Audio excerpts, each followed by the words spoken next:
మీకు ఒక పాత జోక్ చెప్తాను. ఇక్కడ సికింద్రాబాద్లో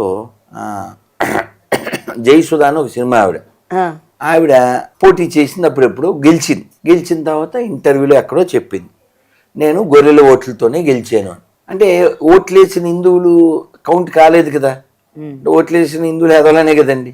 సో కాబట్టి హిందువులు సెలెక్టెడ్గా ఉండాలి.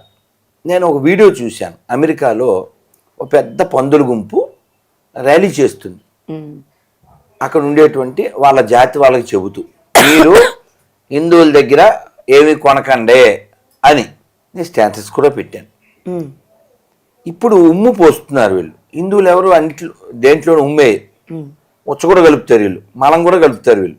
ఇప్పుడు వీళ్ళ దగ్గర కొనకుండా ఉంటే ప్రపంచం ప్రశాంతంగా ఉంటుంది. మన దగ్గర ఎందుకు కొనద్దు అన్నారు? ఓ దొంగోని దొంగ అని చెబుతామని.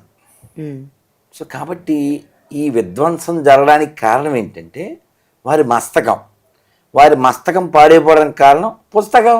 మనం పరిశీలించాల్సింది ఆ పాద మస్తకం అమ్మా. కాబట్టి ఇలాంటివి జరగడానికి కారణం ఆ చేసినోడు తప్పు కాదు, అలాంటి పిచ్చోళ్ళు హిందువుల్లో కూడా కొందరు తయారవ్వాలి. అంటే మనం కూడా అలానే చేయాలంటారు. ఇప్పుడు నువ్వు ఉపన్యాసం ఇస్తే ఏం పని అవుతుందా చెప్పు? ఎన్ని ఉపన్యాసాలు ఇచ్చాం, అది ఆ క్షణానికి వదిలేసి వెళ్ళిపోతాం కదా. అవును కదా. అవును.